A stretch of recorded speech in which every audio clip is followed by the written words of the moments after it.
l'artiste. Un artiste, c'est quelqu'un qui cherche tout le temps à se renouveler. Et puis des fois, je me dis, tant pis, c'est pas parfait, mais ça me ressemble.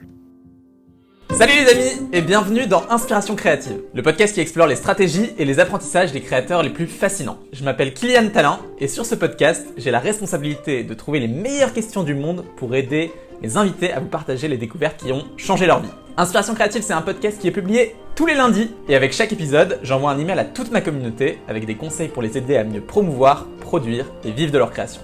Alors si vous êtes un créateur et que vous avez envie de progresser à mes côtés, rejoignez les 5000 lecteurs sur inspirationcreative.co/inscription. Je vous mets le lien dans la description. Aujourd'hui j'accueille une voix que vous connaissez tous et qui a bercé votre enfance, celle de Brigitte Lecordier. Vous la connaissez forcément pour son travail d'actrice pour les voix de Sangoku dans Dragon Ball Z ou encore de Oui Oui, mais ce ne sont qu'une partie de ses réalisations. Depuis 40 ans, elle a doublé des dizaines et des dizaines de voix dans des projets passionnants, à la télévision, au cinéma, en série, en dessin animé. Mais au-delà de ses réalisations, Brigitte c'est quelqu'un qui maîtrise à merveille l'art de se réinventer. Elle a sauté dans le grand bain des réseaux sociaux, elle publie chaque semaine, aujourd'hui, sur YouTube, elle fait des lives sur Twitch avec toute sa communauté, et elle continue chaque jour d'essayer de se renouveler sans cesse et d'avoir de nouvelles idées. On a parlé dans cet épisode de comment revenir à la posture du débutant pour progresser, de comment explorer dans sa vie créative sans se perdre, de comment cultiver son regard d'enfant pour avancer, ou encore de conseils pour réussir à se renouveler. C'était passionnant et je pense que vous allez adorer son énergie qui est communicative. Alors je vous laisse sans plus attendre en sa compagnie et je vous souhaite une bonne écoute. Bonjour. Salut Brigitte. Salut Kylian. Ça va ? Ouais, très bien. Je suis très content que tu sois là. Je suis venue avec ma tante. Ouais, dans ta cabane, la cabane de Brigitte. Dans ma cabane. C'est trop cool. T'es quelqu'un qui m'a beaucoup marqué petit. Je pense que t'as marqué beaucoup d'enfants de mon époque parce que t'as fait la voix de Sangoku, t'as fait la voix de Oui Oui. Et pour moi, tu m'as marqué aussi parce que un jeu que je jouais beaucoup quand j'étais petit, c'était Marine Malice. Et tu faisais la voix de Marine Malice aussi. Et quand j'ai vu ça, je me suis dit, mais c'est génial, j'aimais tellement ce jeu. C'était vraiment tellement... je sais pas si t'as vu sur ma chaîne, j'ai essayé de rejouer à Marine Malice. Oui, j'ai vu. Mais c'est hyper dur en fait. Mais qu'est-ce qu'on a le jeu était costaud, hein. Ouais. C'était vraiment costaud. Et il y avait parfois des méchants, moi, qui me faisaient peur quand j'avais 8 ans et tout. Mais c'était vraiment un sacré jeu. Il y avait Roger Carrel. Ouais. Non, c'était une belle époque. Et donc, je suis super content de t'accueillir parce qu'on a trop de sujets que j'ai envie d'aborder avec toi. Le premier, peut-être, ce que je trouve super intéressant, c'est qu'il y a eu une période où tu as fait tous ces doublages, tu as passé beaucoup de temps. Il y avait, tu sais, vraiment une période, je pense, autour des années 2000 ou jusqu'aux années 2000, où il y avait vraiment une vogue énorme là-dessus. Ouais. Et là, j'ai l'impression que quand on regarde tes dernières années, tu t'es vachement réinventé. Là, tu viens d'ouvrir ta chaîne Twitch, la chaîne YouTube qui s'est lancée il y a quoi, 1 an, 2 ans ? Ouais, 2 ans. Ouais. Mais c'est génial quoi. Je veux dire, on a l'impression qu'il y a un renouveau et que tu reprends un peu la posture du débutant et que tu dis ok, je vais me réinvestir dans ces nouveaux trucs. Ça n'a pas été trop compliqué ? Comment t'as géré ça ? En fait, j'ai pas vraiment eu le choix en fait. Tu vois, moi je suis quelqu'un d'actif. J'ai toujours envie d'inventer, de trouver des nouveaux trucs et tout. Et puis il se trouvait que le doublage me laissait un petit peu tomber dans la mesure où j'avais cette image de dessin animé, de filles qui... Toi, tu sais, le dessin animé, dans notre culture, il est quand même pas tellement respecté, sauf si tu parles de Disney ou aujourd'hui un petit peu de... Il y a un manque de reconnaissance. Il y a un manque de reconnaissance et pour beaucoup de gens, c'est comme les illustrés quand on était petit, quoi. La bande dessinée, c'est pas bien, c'est pas propre, c'est pas de la vraie culture. Et du coup, on m'a laissé un petit peu tomber en disant, ouais, Brigitte, c'est un peu la sous-culture. Nous, on va faire du film, des beaux trucs et tout ça. Et du coup, j'ai été un peu laissée tomber après le club d'eau, quoi. Ouais. Parce que je représentais un peu la sous-culture, la pop culture, quoi. Ouais. Et j'ai cette image qui ne me gêne absolument pas. Aujourd'hui, tu l'assumes bien ? Ah mais totalement. Et il y a eu un moment où c'était un peu plus... Je suis très heureuse de défendre cette culture-là parce que je pense que c'est une culture et que la culture, elle est au pluriel. Ouais, voilà. C'est clair. Cette période, du coup, tu t'es dit, j'ai pas eu le choix, je dois repartir aussi vers ça. Ouais. Ça a été plutôt facile pour toi, plutôt naturel ou... C'est jamais facile de se réinventer, mais j'avais plein d'idées dans ma tête, j'avais fait les radios libres, j'avais fait plein de choses. Et j'avais inventé ce petit personnage de Ninou qui me trottait dans la tête. Bien, hein. Ça marche bien. Qui marche bien, mais c'est difficile de convaincre les gens, de dire j'ai un petit personnage dans la tête, je voudrais, avec ma voix, faire des canulars. Alors, c'était l'époque de South Park. Ouais. Donc, on me disait, ben, d'accord, alors faire Ninou un peu trash, un peu vulgaire, un peu qui rentre dedans, et tout ça. Et j'ai dit, ah, mais non, mais justement, je voudrais faire exactement l'inverse. Je voudrais, bien sûr, faire des canulars téléphoniques, mais essayer un truc, des canulars qui rient avec les gens et pas contre les gens. C'est-à-dire qu'on ne se moque pas des gens. Quand on rit, c'est de bon cœur et on rit ensemble. Est-ce que c'est possible? Je ne sais pas. Mais j'ai envie d'essayer. On me dit, mais non, mais tu n'y arriveras pas, ça va être chiant. Qui t'a dit ça? C'est des producteurs, des trucs, toutes les boîtes, tous les diffuseurs possibles, quoi.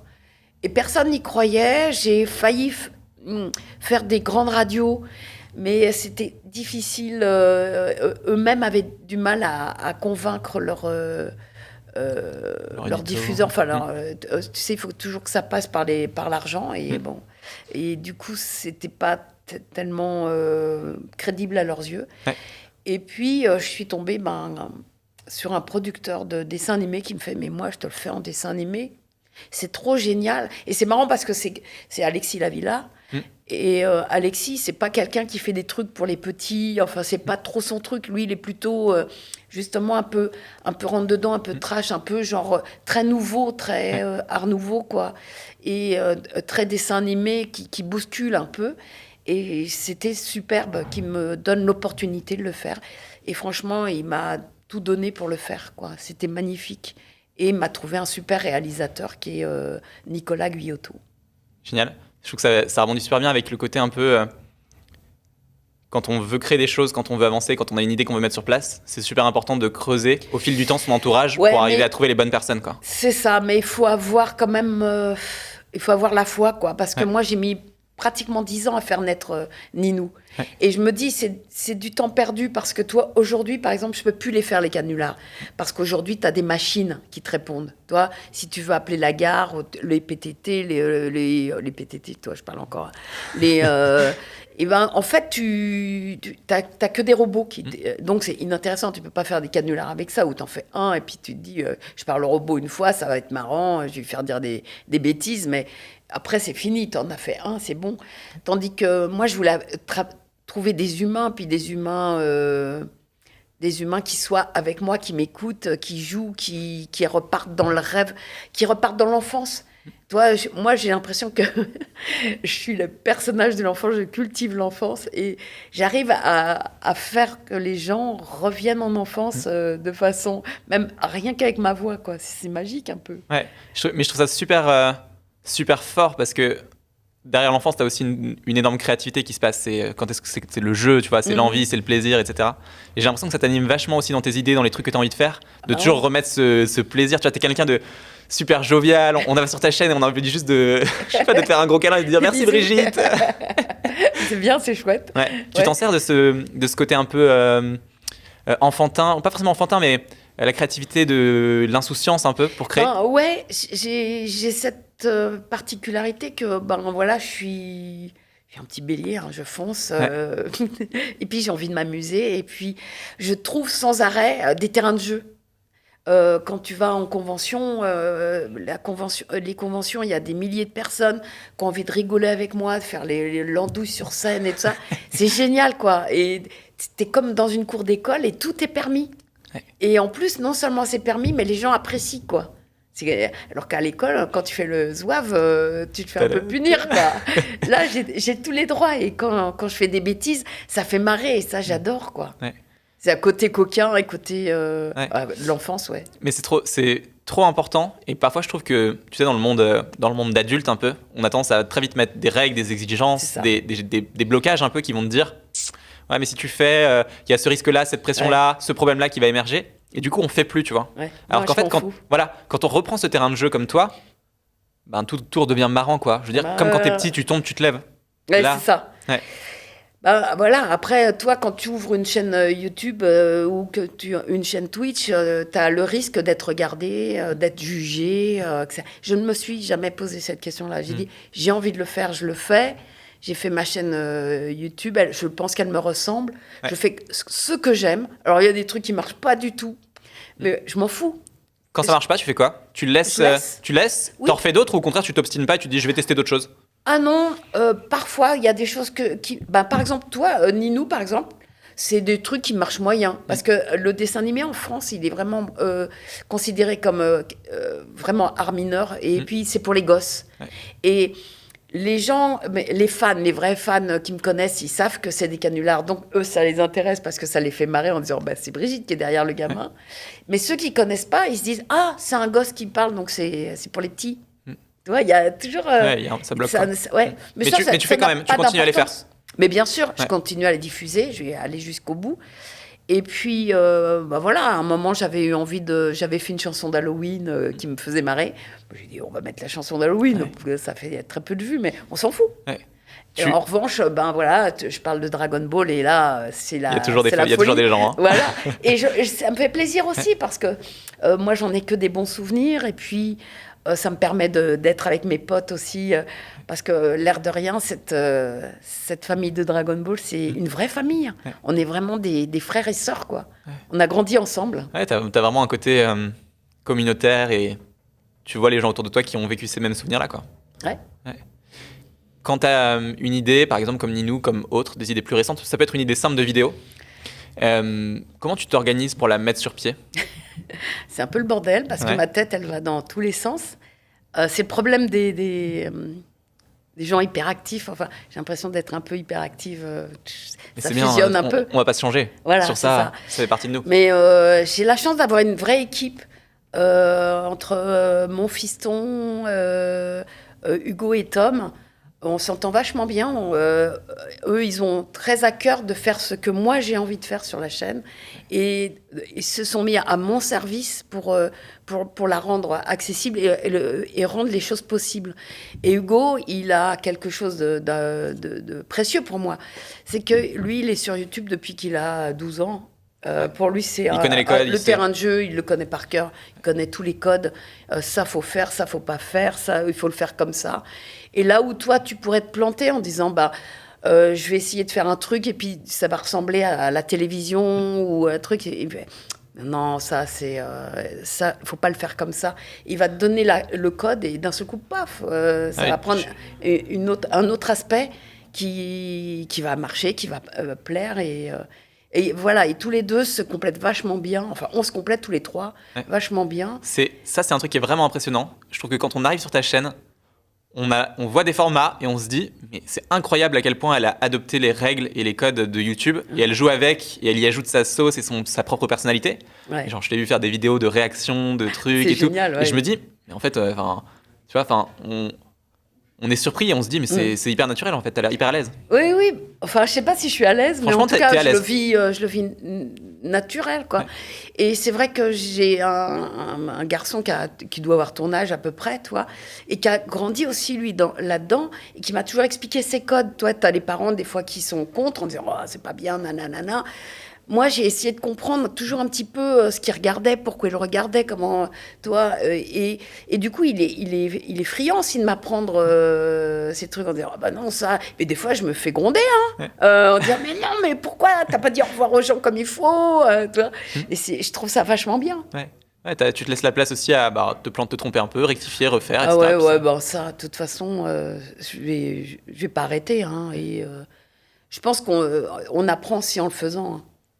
Et c'est un nouveau média pour moi, donc j'ai pas, moi personnellement, les codes, je les ai de mieux en mieux, mais voilà, je dis, je suis comme je suis, et je vais pas faire du YouTube, je vais pas me mettre comme un jeune YouTuber, ah ouais, toi, j'ai dit, je reste Brigitte, je fais... mais c'est bien, les gens attendent ça aussi, quoi. Voilà, voilà, c'est ça. Et ça marche très bien, enfin, toi, je pense que ça fonctionne, quoi. Ouais, c'est clair. Franchement, ça tourne bien, c'est cool. C'est pas la peine d'aller chercher autre chose. Et par exemple, qu'est-ce qui te motive à aller vers une nouvelle plateforme comme Twitch, explorer encore? Est-ce que c'est le plaisir ou est-ce qu'il y a une curiosité? C'est quoi? Il y a le plaisir, mais il y a aussi la nécessité. C'est-à-dire que cette période, elle est vraiment bof, quoi. Ouais, il y a un peu de... Et tu peux pas voir les copains et tout ça. J'ai dit, mais moi, ça me manque, quoi, de pas voir les copains. Sur Twitch, on peut inviter les copains, jouer... Ouais. Et les gens que je connais pas, toi, je joue avec mes fans. et tout ça. Et ils sont heureux de venir jouer avec moi, parler 10 minutes, un quart d'heure, 20 minutes, le temps d'un jeu, quoi. Et c'est un vrai échange. Et du coup, ils me posent des questions, mais aussi on parle de la vie, hein, tout simplement. Qu'est-ce que tu fais dans la vie Le naturel. C'est comment pour toi aujourd'hui, etc. Puis voilà. Et t'as un truc que tu disais que je trouve... ça m'étonne pas de te voir comme ça, mais tu disais, j'ai tendance à me disperser, à avoir des moments où je pars un peu dans tous les sens. Est-ce qu'au fur et à mesure des années, t'as trouvé des choses, des outils, des façons de travailler ou de t'organiser qui te permettent d'explorer sans te perdre, tu vois? Je sais pas ça. Je crois qu'il faut accepter de se perdre aussi pour trouver, mais je sais pas. Moi, je me suis pas cadrée. Je me cadre pour travailler. Dans le travail, je suis très cadrée, hein. Mais peut-être trop des fois. Je suis quelqu'un d'hyper concentré dans ce que je fais. Après, quand tu cherches des trucs, je pense que c'est pas la peine de se mettre des barrières, au contraire. Tant pis, des fois... Tu cherches, tu creuses, tu vois ce que ça donne, et puis ensuite... Même des fois, tu sais, avec Hugo et Tom, on a fait des vidéos, je disais, j'ai envie de faire ça et tout ça, mais tu sais pas si c'est bien ou pas. Et des fois, on a essayé des trucs, et puis, je dis, non, ça marche pas du tout. Et par exemple, toi, les pourquoi, je me dis, pourquoi il faut que je fasse des pourquoi, toi, pourquoi t'as pas bien traduit Dragon Ball, pourquoi tu... toutes les questions que les gens me posent tout le temps, et je me disais ça serait marrant de faire des petites pastilles comme ça qui s'appelleraient les pourquoi. Et puis on a essayé de faire de plein de façons différentes, parce que je disais comment je vais faire pour répondre à des questions sans que ce soit un peu question-réponse, machin et tout. Et en fait on a eu du mal à trouver le ton, tu vois. Et puis on a essayé 2-3 fois. Puis le dernier me plaisait bien. J'ai dit, OK, on part là-dessus. Puis voilà, on a monté ça. Et c'est bien aussi de se perdre parfois. Parce que tu vois, tu sais si ça fonctionne ou pas après. Alors, c'est du temps de travail, quoi. Mais tu peux pas trouver la solution, je pense, c'est là successif, quoi. Ouais, il faut essayer. Et tu vois, il y a un peu le essayer et répéter dans ce que tu dis, jusqu'à trouver un petit peu la forme qui te correspond et le format et le truc qui va à la fois faire écho à toi, tu te sens à l'aise, écho aussi bien sûr aux gens qui vont t'écouter, et trouver ce juste milieu-là, mais il vient pas naturellement tout de suite. C'est ça. Je tiens beaucoup à l'écho à moi, c'est-à-dire de rester vraiment comme je suis, quoi. Toi, que d'un seul coup, on se dit pas, qu'est-ce qu'elle nous joue là, toi. Et des fois, c'est difficile. Des fois, quand tu veux expliquer un truc, tu sors de toi-même et tu dis, ah non, il faut pas que je fasse ça, c'est pas bien. Tu disais que tu étais super cadré quand tu travailles. Qu'est-ce que tu fais? Comment tu mets cette discipline-là? Je sais pas, c'est naturel. C'est dans ta journée? Tu vas avoir des temps où tu vas dire, OK, là, je suis carré, concentré. Ah non, mais je me fais un emploi du temps. De toute façon, je suis obligée, parce que je suis en studio pratiquement tous les jours, toi. Aujourd'hui, c'est exceptionnel. S'il était pour toi ce jour. Mais non, je travaille beaucoup en studio, de toutes sortes. Je dirige des plateaux. Il faut que j'écrive pour ma chaîne. Donc, je suis obligée de me faire un emploi du temps quand même sérieux. Donc, je suis obligée de respecter mon cadre quand même. Voilà. Donc t'as quand même... Toi, quand tu fais un plan de travail, t'engages des dizaines de comédiens, t'engages une entreprise de doublage, t'engages un réalisateur, donc t'es obligé d'être cadré, quoi. Tu peux pas faire n'importe quoi. Oui, bien sûr. Aujourd'hui, quand tu regardes un peu aussi, tu vois, quand on a des super projets comme toi, je pense c'est super important aussi d'apprendre à comment tu peux arriver à les financer pour qu'ils puissent exister et mettre sur pied. Ça, c'est un vrai problème. C'est quoi les différents trucs qui te permettent aujourd'hui de faire Alors moi, j'ai la chance de gagner ma vie en tant que comédienne. Voilà, donc là-dessus, moi, c'est déjà une sérénité pour toi. Voilà.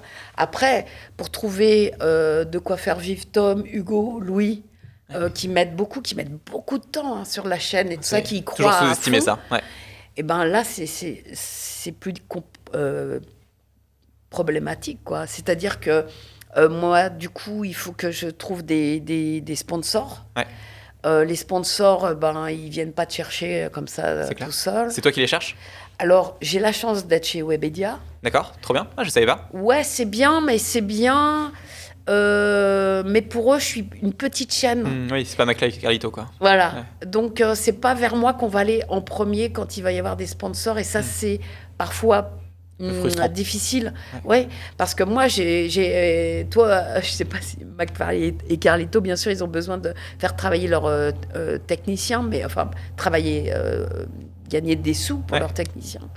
Mais voilà, moi, j'ai que l'argent de la chaîne et tout ça, et ça représente rien du tout, quoi. Ouais. Je fais juste une petite pause pour le micro derrière. Je couperai après derrière, mais parfois, des fois, on entend peut-être les bruits. Une balayeuse, c'est pas grave. C'est quoi? Je sais pas, il doit y avoir une sorte de balayeuse dehors, un truc qui passe. C'est joli, ça fait des basses d'enfer. Trop bien. Bon, je reprends. Il y a un orchestre à côté. Ouais, c'est clair. Pour reprendre sur ce que tu disais sur le côté sponsoring, t'as vraiment un truc au début, sur une chaîne qui est déjà une bonne chaîne, hein, où c'est toi qui te bats pour le faire, il y a vraiment juste ton envie, à quel point tu te démènes pour y arriver, pour aller chercher de quoi payer les gens qui t'entourent et ensuite pouvoir continuer à produire, quoi. Ouais, c'est un vrai défi. Ça va être un défi, c'est le vrai défi, en fait. Et en plus, on a envie de faire des petits moyens-métrages, des petits courts-métrages, etc. Et ça, pour faire ça, il faut avoir des moyens. Alors, les moyens techniques, je les ai chez Webedia. C'est ça qui est bien. Ça, c'est cool. Si j'ai besoin d'une caméra, si j'ai besoin d'un studio, et encore avec la pandémie, là, c'est un peu casse-pied, mais toi, si j'ai besoin de quelque chose, ils sont là, ils sont derrière moi, ils sont très présents. En revanche, voilà, il n'y a pas d'apport de sous. Donc, il va falloir faire les démarches pour aller chercher des subventions, des machins. Pour l'instant, j'essaie d'éviter les crowdfunding. Ouais. Parce que ça me gonfle un peu, je dois dire. Et, parce que je trouve que c'est mon projet à moi et j'ai pas, je sais pas comment te dire, mais j'ai pas à demander aux gens de m'aider à faire ce que je veux faire moi. Ouais. Tu vois, si c'était un souhait d'eux, je dirais aidez-moi à le faire et je le ferai. Et après, tu peux avoir un truc qui est hyper vertueux, qui est si ça les intéresse eux de te voir faire ça, c'est là où les gens vont se dire ok, je suis prêt à soutenir pour des bonnes raisons. C'est pas de la charité, quoi. Tu vois, je trouve que on peut voir le crowdfunding comme un truc de charité en mode genre on demande de l'argent, presque on fait la manche, tu vois. Ouais, alors c'est un côté que j'aime pas. Ouais, mais pour moi ça l'est pas. C'est plus les gens apprécient ton travail, sauf que tout ce travail que tu leur donnes, la plupart il est gratuit. Tu vois ce que je veux dire? Ouais. Derrière, ils sont juste super contents. Enfin, moi des gens que j'adore, je suis content de me dire je vais donner 10 euros, 20 euros pour vous remercier de tout le temps et l'énergie. Les gens se rendent bien compte que ta chaîne elle peut pas non plus juste vivre. Cyprien m'en avait parlé un petit peu en me disant tu sais il y a des moyens effectivement de fidéliser les gens et que les fidèles, mais en même temps bien sûr les gens qui regardent la télé ils payent une redevance etc. Oui il y a ce côté là, mais si je pouvais éviter ça serait top. Après, peut-être je pourrais pas éviter. Ouais. Pour l'instant, on y arrive comme ça, mais c'est vraiment super bas de gamme. Ouais. Et ça nourrit pas, quoi. Ouais. Voilà, c'est de l'argent de poche. Hein. C'est pas de quoi faire vivre quelqu'un. Ça prend du temps aussi. Voilà. Et je me dis que les sponsors vont peut-être arriver de plus en plus. Et ça, justement, au début, j'avais pas envie de faire du sponsoring mais en fait je vois que les gens qui me suivent ils comprennent. Toi je leur dis en début ça permet de faire manger Hugo et Tom. On a fait toute une histoire où ils sont enfermés dans la cave et qu'il faut que je les sorte pour les nourrir et voilà, donc, il faut que je les sorte de temps en temps pour les nourrir, sinon ils feront pas mes vidéos, quoi. T'as toujours un ou deux râleurs qui vont dire un sponsor et tout, mais de fait t'as juste besoin de pouvoir avoir de quoi manger. Hein. T'es même pas en train de t'enrichir sur le dos de tes auditeurs. Non. C'est juste faire vivre le truc et créer des idées, en fait. Pour moi, le sponsor, quand il est au service de tes idées, de tes projets, etc., et qui te met pas de barrière, mais qui te dit ok, je t'aide à le faire et puis je soutiens ça. Et derrière, il y a un truc plus beau qui existe dans le monde grâce à ça. C'est magique. Et j'ai la chance d'avoir une communauté qui est vraiment bienveillante et qui comprend, qui ils se disent pas elle est en train de nous entuber là, elle nous pique du fric ou elle fait des vidéos avec de la pub pour s'en mettre plein les fouilles. Enfin, j'ai jamais eu ça, jamais. Ouais. Non, c'est chouette. C'est génial. Si on regarde un peu c'est un grand mot, mais je trouve que c'est quand même le bon, ton processus créatif un peu, qui t'amène à avoir certaines idées. T'as l'impression qu'elles viennent d'où ces idées? Est-ce que t'as des inspirations, des trucs que tu regardes, des trucs où tu te dis, ah oui, ça c'est un truc qui me parle? Oui, c'est sûr, quand tu regardes un film ou que ou que tu regardes des choses sur Internet ou que tu discutes ou que des échanges, un article de journal, ben, des fois ça te fait en disant ah mais ça serait bien. Est-ce que ça serait possible? Alors des fois ça fait immédiatement, tu vois. Puis des fois tu dis si l'idée te revient, tu te dis c'est peut-être pas une mauvaise idée, il faut peut-être essayer, quoi. Ton filtre, c'est un peu le temps, quoi. Combien de temps ça reste dans ta tête? Si l'idée reste, c'est qu'il y a un truc à faire. Ouais, j'ai l'impression que c'est ça. Ouais. Ce que je trouve très fort, c'est que t'as un côté hyper téméraire, tu vois. En mode, j'ai une idée, si elle me parle vraiment et que j'ai envie de la faire, je vais me battre pour qu'elle existe, quoi. Il y a l'envie qui te porte. C'est ça la création, la créativité. Puis l'artiste, un artiste, c'est quelqu'un qui cherche tout le temps à se renouveler. Toi, je pourrais effectivement faire des voix d'enfant jusqu'à 90 ans, quoi. Mais ouais, c'est marrant. Mais ouais, c'est marrant aussi de chercher autre chose, de trouver autre chose, de varier les plaisirs, puis de surprendre les gens. Ouais. Moi, j'adore surprendre, toi. Quand j'ai fait Pipoudou, les gens font « Oh, qu'est-ce qu'elle a fait ?» Mais je trouve ça génial, c'est bien. Moi, je suis d'accord avec toi. C'est le meilleur truc de mettre un peu de folie, la surprise qui permet de... Tu vois, quand je t'ai contacté, je t'ai fait une petite vidéo, etc. Bah, il y a un côté, montrer ce que tu as là, mais il y a aussi, tu vois, la surprise, quoi. La personne s'y attend pas et derrière... Il y a autre chose qui se passe, quoi. C'est sympa, ça fait sourire. J'ai adoré. Je t'ai dit oui parce que tu m'as fait hyper rire, quoi. J'ai dit, je peux pas lui dire non à ce garçon. Ouais, c'est clair. Non, la surprise, c'est important. Et est-ce que tu as des choses où tu te dis, dans 10 ans, j'ai envie d'aller explorer encore plus, ou peut-être pas 10 ans, c'est long, 10 ans, mais dans 5 ans, j'ai envie d'aller explorer des formats que j'ai pas encore fait, des projets que j'ai pas encore fait, mais qui m'attirent? Ah, certainement, oui. Ouais. Ouais, il y a des trucs déjà sur lesquels tu te projettes, tu te dis, j'ai envie d'aller vers ça? Non, pas forcément. Non, pas forcément, mais oui, c'est sûr que il va se passer des choses. Et puis, c'est marrant, tu sais, on est aussi dans une société où on prête qu'aux riches, quoi. Ouais. C'est-à-dire que plus tu crées, plus on vient vers toi pour te demander si tu pourrais créer quelque chose, etc. Et c'est marrant parce que quand tu restes en retrait, on te propose pas forcément des choses comme ça. Et puis, dès que tu es un peu visible, et c'est vrai que la chaîne YouTube permet ça, c'est-à-dire que déjà, elle a fait un truc bizarre, un carton. Je crois qu'on a eu la chaîne qui a explosé le plus vite en record, toi, quand je l'ai ouvert. D'ailleurs, je pense que beaucoup de gens m'attendaient. Ouais. Et ça, je ne savais pas. J'en avais pas conscience du tout. Je pensais, toi, avec Hugo et Tom, on s'était dit, si on a 40 000 personnes dans 2-3 ans, on se posait la question, est-ce qu'on continue ou pas? Mais on trouvait ça bien, 40 000 personnes. Et je crois qu'en 2 jours, on a eu 150 000, quoi. Et là, on s'est dit, on ne peut pas faire la même chaîne. Ouais. Tu vois, parce que nous, on partait pour une petite chaîne sympa, avec des petits ninous, puis un petit truc de temps en temps, quoi. Et là, ça nous a obligés à être réguliers. Mais c'est bien, hein. Et pour moi, c'est l'éloge du long terme, tu vois. Cette chaîne-là, elle n'aurait jamais fait ça s'il n'y avait pas eu toutes ces années de travail, toutes les choses que tu avais fait avant, tout ce que tu avais donné avant avec ta voix, avec tous les tournages que tu avais pu faire avant, les doublages. Conventions, les festivals où je sillonne la France depuis des années, toi. Voilà. Ça marche, quand tu donnes, tu reçois un moment aussi. Ouais, c'est ça. Ouais. Et puis les gens sont fidèles. C'est marrant, hein, cette fidélité. Ouais. Tu fais des choses, c'est hyper naturel pour toi, ou tu fais des choses presque de manière consciencieuse pour les fidéliser? Un peu les deux. Ouais. Je lisais que tu prenais beaucoup de plaisir, tu vois, sur les conventions, à aller rigoler, prendre des photos tout le temps, donner le sourire aux gens. Mais c'est important. Les gens, ils viennent là, quand toi, ils payent une place pour venir faire l'andouille, rétrécir, je dis tout le temps. Tu sais, de repasser... Revenir en enfance. Revenir en enfance. Tu vois, les gens, ils se déguisent comme on se déguise quand on va... jouer avec ses potes, quoi, etc. Les cosplays sont tellement tous beaux. Les gens, ils passent des heures, des jours, des années à travailler un costume, quoi. C'est magnifique, hein. C'est aussi beau que le carnaval de Venise, hein. C'est différent, mais il y a pas à avoir honte du tout. C'est clair, c'est le cosplay, du gros niveau. C'est magnifique. Ah ouais, il y en a de... Et puis, Et puis, c'est les rencontres. Tu vois, quand tu rencontres Dina avec Jess Dance, tu dis, bah, je vais aller danser avec elle. Elle fait, non, si, j'arrive. Et puis, hop, on va danser. T'as Michel Barouille qui va chanter. On dit, oh, bon, on va chanter avec toi. Et il chante les génériques de dessins animés. Et puis, il y a Marcus qui arrive et qui joue à des jeux. Évidemment, il est le plus nul, mais moi, je suis encore plus nulle que lui, donc ça lui fait plaisir.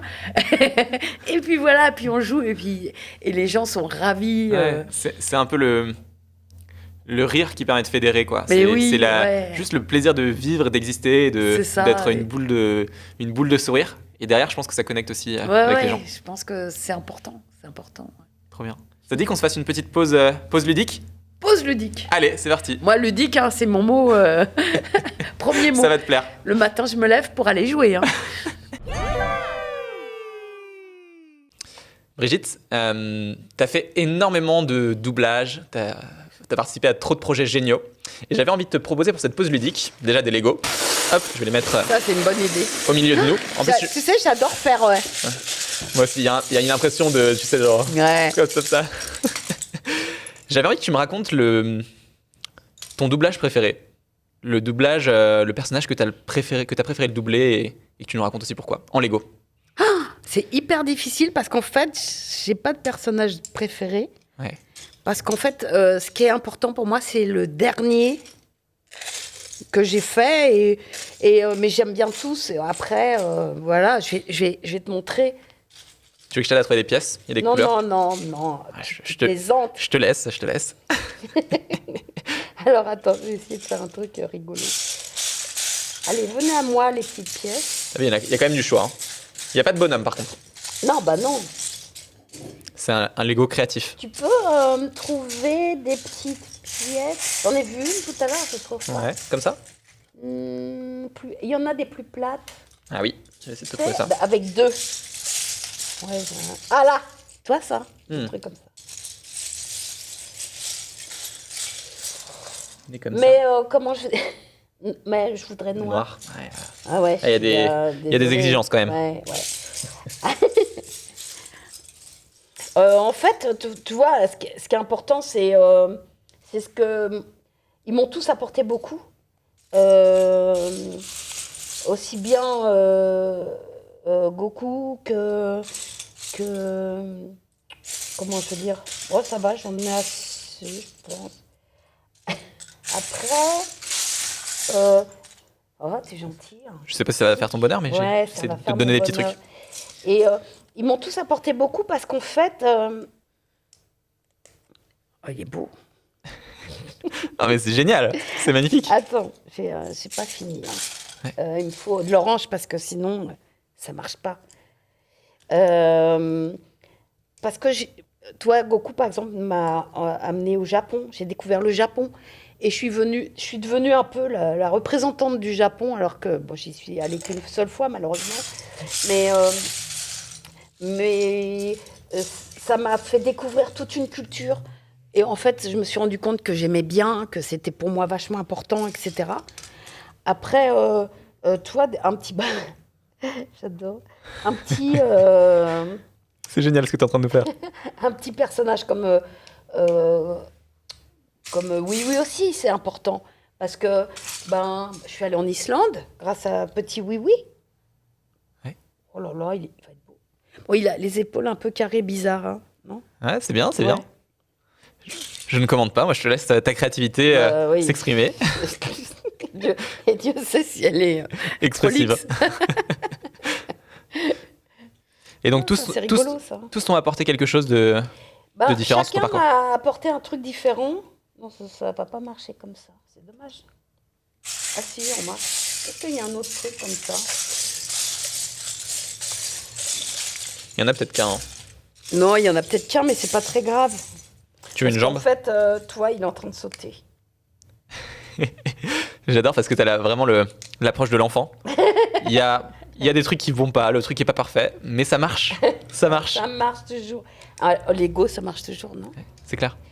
Et oui, et du coup, ils m'ont tous apporté quelque chose, mais toi, ce que j'aime le plus aujourd'hui, c'est ce que je suis en train de faire. Par exemple, je suis amoureuse de la petite mort. Ouais, de Davy. Incroyable. Ouais. Je la trouve tellement belle, tellement touchante. Et puis ça parle de choses tellement importantes. Toi, la mort, on n'en parle jamais. Pourquoi on n'en parle pas aux enfants? Moi, je me souviens d'un jour, j'allais au parc avec mon fils et il s'est assis à côté de moi et il m'a demandé un jour si j'allais mourir. Et je pense que c'est des préoccupations d'enfants, des vraies préoccupations d'enfants. Est-ce qu'on va mourir? Est-ce que ses parents vont mourir? Est-ce que lui va mourir lui-même? Est-ce qu'on va devenir vieux? Bon, moi, non, jamais. Mais, tu vois, je pense que c'est des vraies préoccupations d'enfants. Et c'est marrant parce que souvent, dans les médias et tout ça, regarde, il est vachement beau. Il a de la gueule, hein. Il fait... ta-na-na-na-na. Voilà. Là, il est en train de sauter. Tu veux nous faire une petite voix de Goku? Ouais. Hey, Goku, est-ce que ça te plaît d'être en Lego? Parce que j'ai essayé de te faire, malgré tout le truc, c'est pas de ouf, mais j'ai réussi quand même. Est-ce que t'es heureux? Ouais, trop bien, je peux sauter sur un pied. Ta-na-na-na-na, yeah.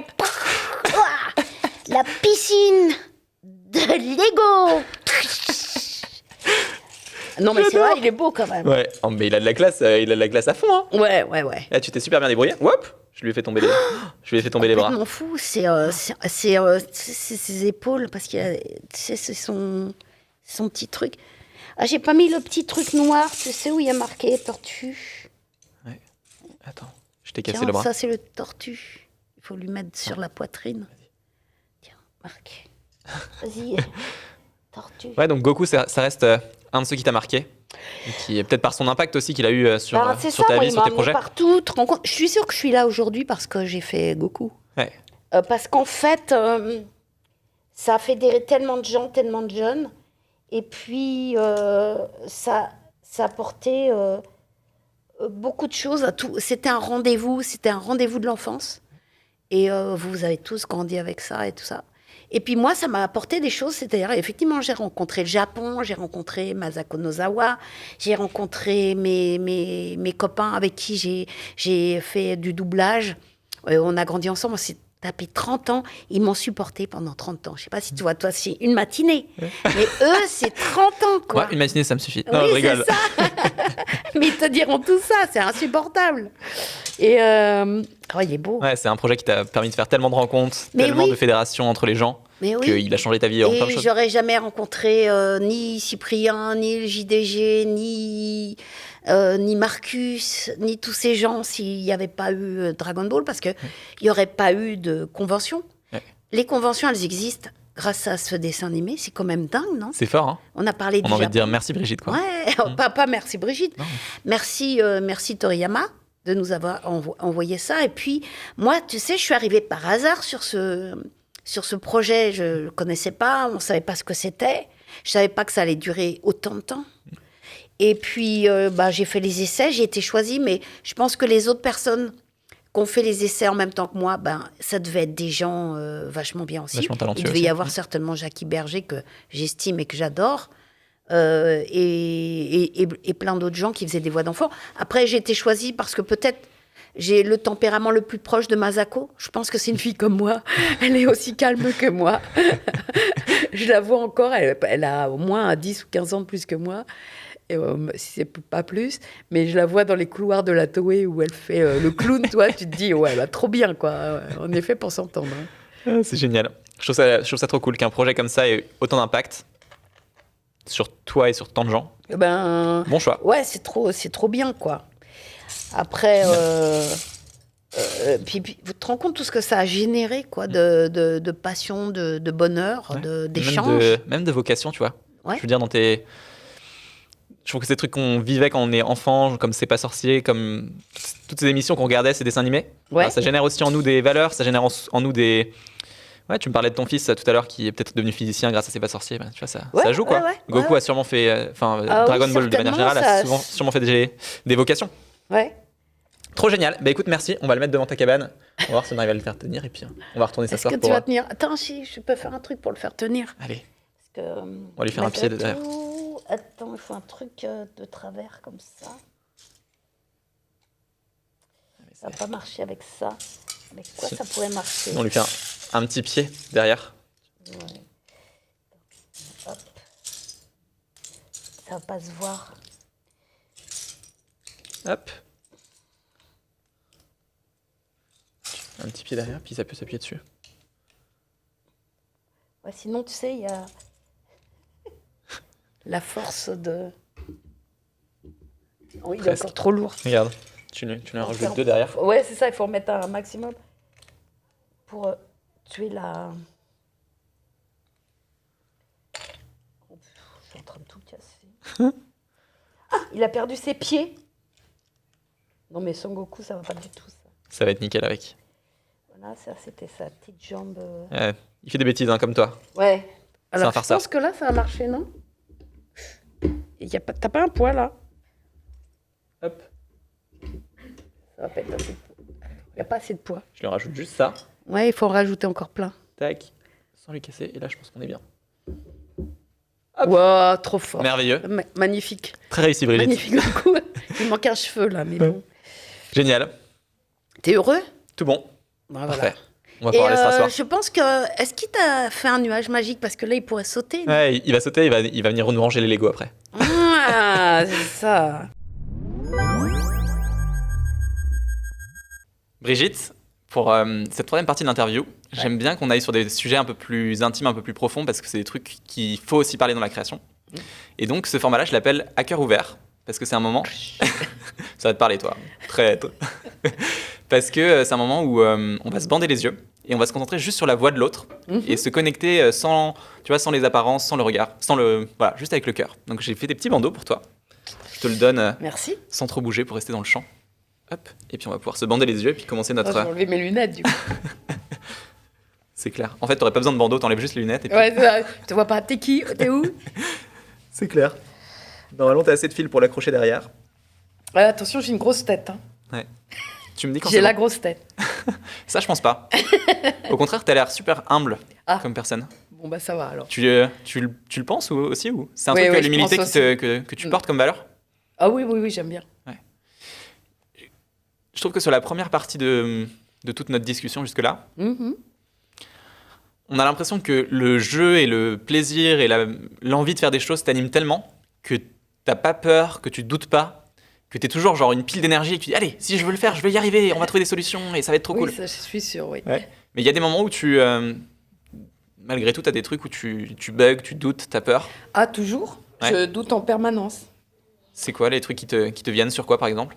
Bah, surtout, tu te demandes toujours si tu vas pouvoir faire ça, si tu vas avoir le temps, si on va te donner, si tu vas avoir l'énergie, si tu vas pouvoir aller jusqu'au bout, si toutes ces choses-là. Et c'est un truc que Et je pense que le doute aussi fait avancer, l'air de rien. tu le vois comment? Le doute qui te fait avancer?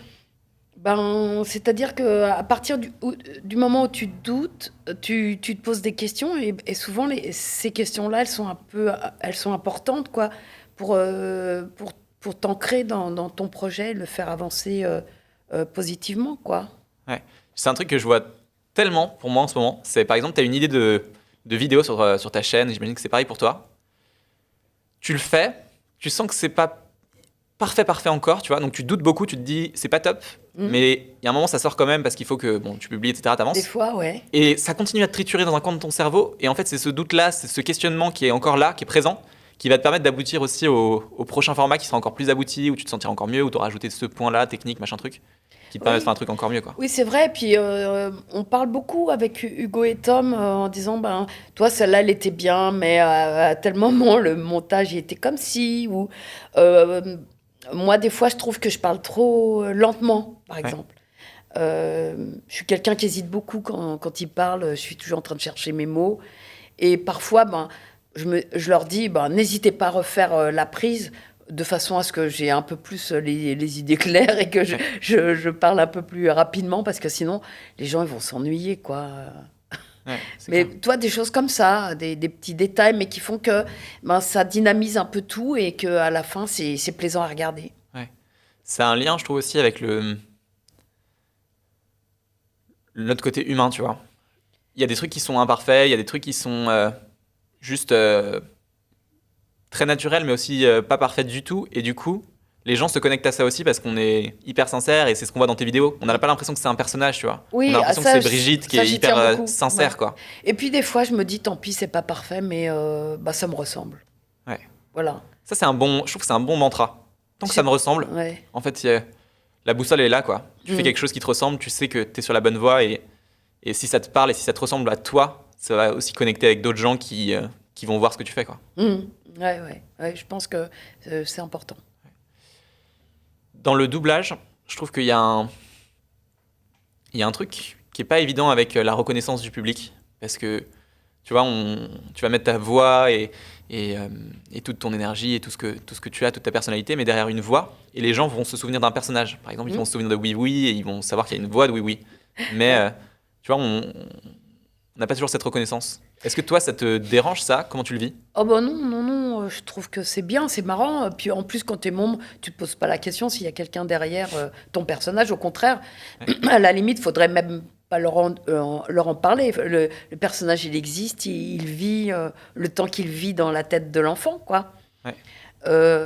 En revanche, effectivement, après, quand t'es plus grand, tu peux te poser la question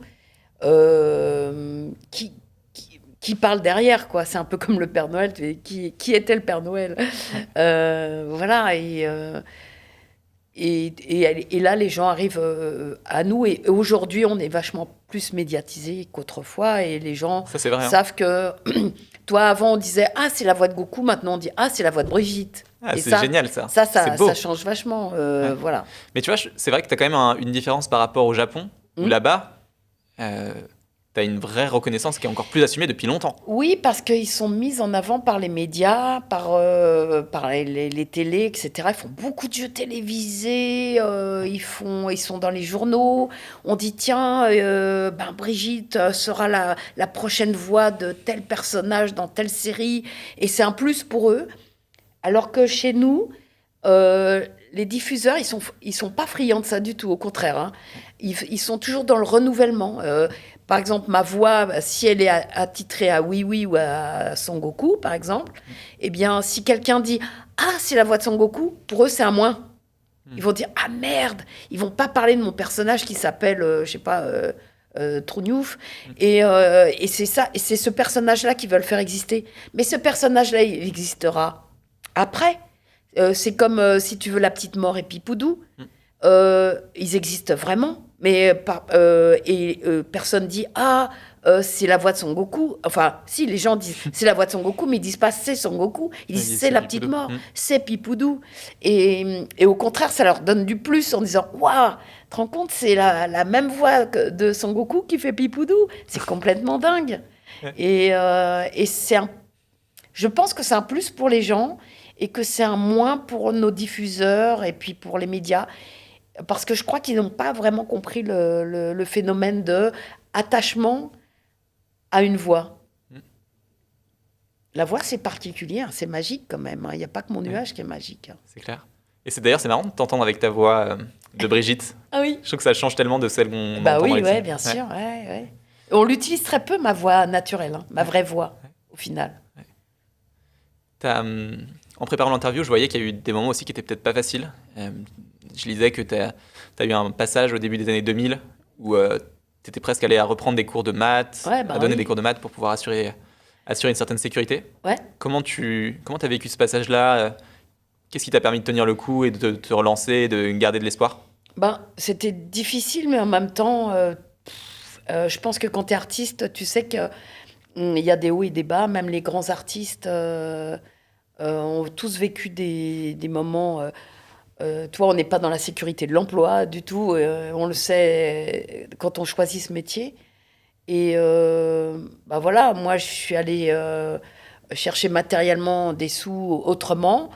Et puis, j'ai continué mon petit bonhomme de chemin en créant des choses, en essayant d'écrire des courts-métrages, en essayant de continuer à travailler dans la création de dessins animés, etc. Et puis, tu vois, je suis réapparue doucement, quoi. Parce qu'il faut laisser le temps passer. Les gens des médias en avaient assez de m'entendre. Ils trouvaient qu'ils m'avaient trop entendu, que je représentais quelque chose de négatif, que j'étais dans les japonaiseries, que je représentais le club d'eau, et le club d'eau, c'était Burke. Voilà, à leur goût, hein, je ne le pense pas du tout. Et voilà, et ça fait que je représentais trop cette chose qui n'était pas bien. Et du coup, ils m'ont mis de côté, mais vraiment très sévèrement, par contre. Ça, c'était dur. Mais je suis toujours pas revenue, par exemple, sur TF1. Hein. Ouais. T'as encore une forme de... Pas de haine, mais de méfiance. De ressentiment. Ouais, c'est ça. Bah, pour eux, je fais pas le même métier qu'eux, quoi. Je fais un truc pas bien. Mais c'est pas grave. Ouais. Toi, j'existe autrement. Et là, je suis contente parce que moi, j'ai trouvé... les gens qui m'apprécient, qui apprécient mon travail, ils sont nombreux. J'arrive à leur parler, j'arrive à faire des trucs avec eux. Vous avez grandi, et maintenant vous êtes tous dans les médias, dans les choses de création aussi.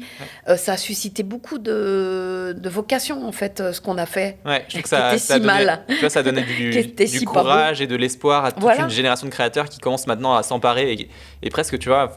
T'as un truc avec la télé qui est en mode... C'est ça. Les nouveaux créateurs, ils s'en foutent, quoi. Ce qui compte, c'est de faire leur truc, ils font leur tambouille. Et en fait, toi, tu reviens aussi derrière ça parce que tu nous rappelles des choses qui sont fortes. Et ça me fait vachement plaisir de venir avec les gens, chez les gens avec qui ont grandi avec moi, quoi. Ouais. Et de dire, toi, Davy, qui a dessiné tous les Dragon Ball, qui s'est fait déchirer ses cahiers par les maîtresses d'école, etc., parce que c'était pas bien, etc., de dessiner Dragon Ball, et maintenant...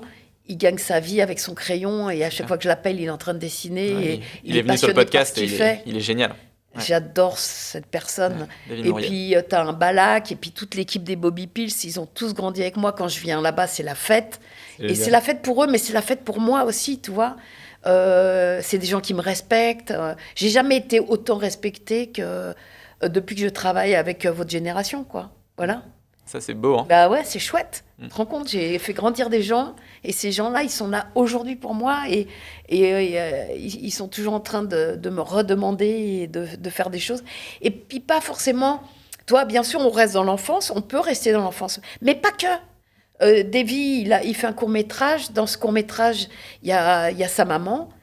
Et il me dit, tu viendrais pas faire ma maman ? Et oui, je cours. Davy, faire ta maman, oui. Ouais. Et tout est comme ça, et c'est voilà, ils sont plus originaux. Ouais. Tu as un principe très fort dans ce que tu dis que tu as dit un peu à demi-mot, c'est faire grandir les gens, quoi. J'ai fait grandir les gens et les gens ont grandi avec moi. Ouais. Et en fait, derrière ça, quand tu fais grandir les gens, il y a toujours un truc qui se passe aussi dans la connexion avec eux et ils ont envie de te le rendre fois 1000, quoi. C'est toujours ça. Oui, puis malgré tout ce qui a été dit, je trouve que ce dessin animé Dragon Ball a véhiculé des belles valeurs, des valeurs de solidarité. Moi, c'est un peu tout ce que je défends dans la vie, d'opiniâtreté, d'aller au bout d'une quête. Toi, si j'étais pas allée au bout de la quête de Ninou, Ninou, il n'existerait pas, quoi. Et c'est beau ça, l'opiniâtreté. Ouais. C'est dur à dire toujours, mais... c'est pas un mot facile. Et puis, c'est un truc que tu portes, ça, cette valeur-là. Oui, s'accrocher à un truc, dire je vais le défendre jusqu'au bout. Et en plus, si j'arrive à fédérer des gens autour de moi, on sera encore plus fort et ça va être super, quoi. Ouais, je trouve ça trop bien. C'est quoi le projet, ou le projet, on va dire, qui t'a apporté le plus de fierté ? C'est difficile à dire. Il y en a eu tellement. Ouais, il y en a eu tellement. Puis j'ai eu des beaux projets. Toi, par exemple, dans les années un peu cacaboudin, j'ai fait un magnifique disque avec Enzo qui s'appelait Les histoires comme ça de Rudyard Kipling. D'accord. Qui ont été retraduites par mon mari, Yves Le Cordier, pour faire ce disque. Ça a été tellement bien que du coup, il a retraduit tout le livre des histoires comme ça. Et ça, j'en suis fière. C'est un super beau disque qu'on peut trouver encore aujourd'hui, d'ailleurs, je pense.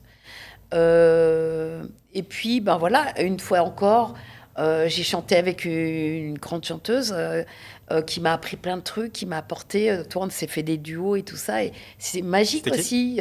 C'est bien. C'était avec qui ? C'est Enzo. Ah oui, pardon. Ouais. Très bien. Ouais. C'est juste quelqu'un de bien. Je suis pas un bon chanteur, donc je vais pas t'accompagner. Mais ouais. Elle a une voix magnifique, Enzo. Ouais. Et t'as quelque chose qui, je trouve, te résume bien et trop beau que tu portes. Je pense que tu n'auras jamais de regrets. Tu auras profité à fond et tu auras toujours eu dans ta vie l'envie de faire plein de choses.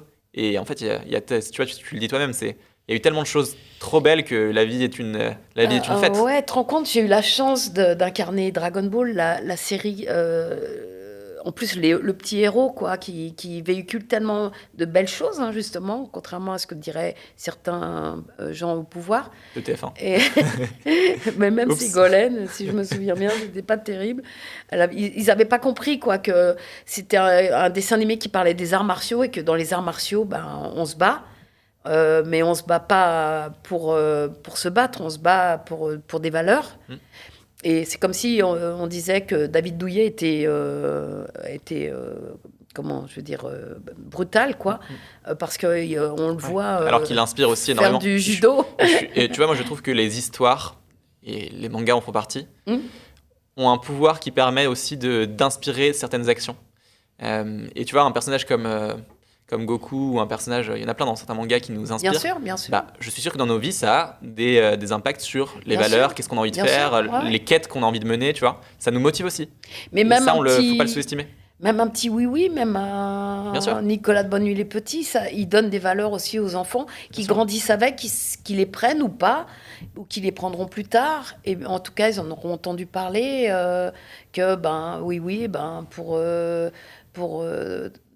même il a beau être au pays des jouets, il faut fidéliser l'amitié, il faut être droit, il faut travailler pour... Alors aujourd'hui, il ne travaille plus, oui. Ah si, il fait des enquêtes policières. Mais toi, pour avoir des sous, et puis les sous, ça permet d'acheter des cadeaux aux amis ou de faire plaisir, etc., etc. C'est des petites valeurs, l'air de rien, qui font que finalement, on grandit avec ça. Et puis, on en fait quelque chose ou pas. C'est clair. Tellement d'accord avec ça. Je te propose qu'on enlève le bandeau. J'aimais bien.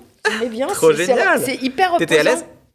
Je trouve ça reposant aussi. Par contre, c'est un peu éblouissant derrière, mais je trouve ça reposant. Ouais, c'est reposant. On se concentre vraiment sur la voix. Ouais. Cool. Il y a une question que je pose souvent en fin d'interview. Ouais. Tout le temps, en fait. C'est une question qui est importante pour moi et qui, je trouve, permet de clôturer aussi, de boucler la boucle. Si tu devais...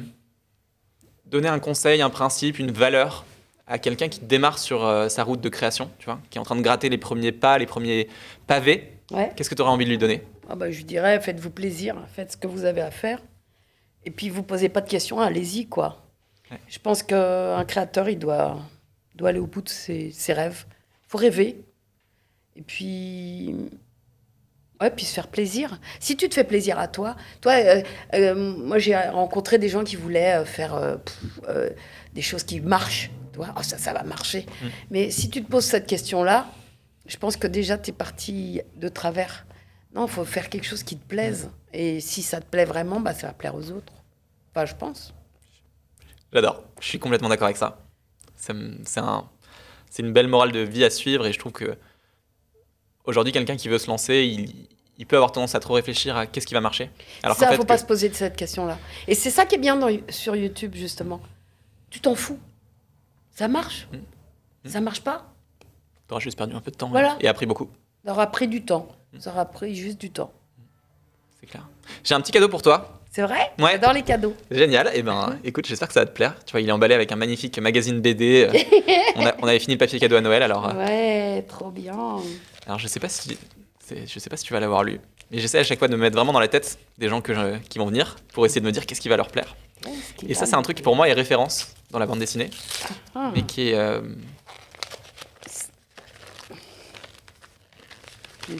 Suspense. J'aime pas casser les paquets. Tu peux y aller, c'est fait pour ça. Non, je veux pas casser le paquet. Alors, vas-y. Ah, mais je connais pas du tout. Tu connais pas du tout? Non. Ah, c'est génial. Dargo, déjà, c'est pas mal. Ouais, alors c'est une BD belge, ouais. comme beaucoup de BD, c'est vrai. Ouais. Ça s'appelle Pico Bog. Et Pico Bog, c'est un peu la version francophone de Calvin et Hobbes. Tu connais Calvin et Hobbes ? Ouais, très Et bien. ben voilà, c'est un peu ça. C'est un petit garçon qui vit dans une famille et il a plein de philosophie et en même temps il est très candide et très marrant et très simple. Il a une touffe de cheveux comme pas possible. Ouais, le Et- dessin est chouette. Hein. Ouais, et tu vas voir que il y a des moments où c'est très philosophique presque et c'est très sympa à lire. Et je me Très suis bien. dit que ça allait te plaire et j'avais beaucoup de doutes parce que je me suis dit que tu allais sûrement déjà l'avoir lu. Mais tant Bah mieux. non, je connais pas du tout. Tant mieux. Tu lis Il y un a- peu de bande dessinée ? Ouais, j'adore. Ouais. Mais je suis très classique en BD en fait. C'est quoi Toi- tes classiques ? C'est Astérix, Tintin, les Lucky Luke. Bidochons. Ouais. Les Bidochons, j'adore. Ouais. Toi, toutes ces bandes-là, après, grâce à mon fiston, toi, qui lui avait ses bandes dessinées, il m'a fait découvrir aussi les comics, les trucs comme ça que je ne connaissais pas, moi, en fait. C'était pas du tout ma culture. Ouais. Moi, tu vois, c'est un truc que je découvre petit à petit, mais pareil. Voilà. Spontanément, je suis plus BD. Voilà, et c'est chouette. Toi, c'est chouette aussi d'avoir des échanges avec d'autres gens qui t'apportent quelque chose que tu connais pas, et du coup, ça t'apporte quelque Ouais. chose. Envoie-moi un petit message quand tu l'as lu. Je suis curieux de savoir ce que tu en as Avec pensé. plaisir, ouais, avec plaisir. Je pense que ça, tu vas beaucoup En aimer. tout cas, le dessin est vachement beau. J'adore les couleurs. Et le petit personnage est très marrant. Il me ressemble, en fait. Hein. avec plus de cheveux quand même, parce qu'il est quand même tout fou. Ah, mais je peux le faire. Trop génial. Écoute, Brigitte, je voulais vraiment te remercier. C'était Merci un trop bon beaucoup. moment et je suis trop content que tu aies accueilli, que tu sois venu avec nous pour cette discussion sur la créativité. Et voilà, merci. Merci à toi. Trop bien. Ça me fait plaisir. Pareil.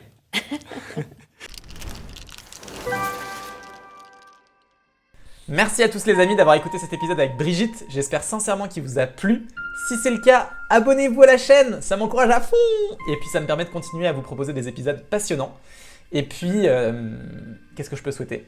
Que vous en parliez à un ami. Je pense que c'est le meilleur moyen que le podcast continue à grandir et à se faire connaître. Alors si la parole de Brigitte et si les autres épisodes vous ont plu, envoyez-le aux gens que vous aimez, parce que c'est comme ça que le podcast continue à grandir. Je vous souhaite une trop bonne semaine, merci d'avoir écouté l'épisode, et puis on se retrouve lundi prochain pour un nouveau opus carrément, qui s'annonce passionnant. Je vous souhaite une trop bonne semaine, et à lundi prochain. Ciao!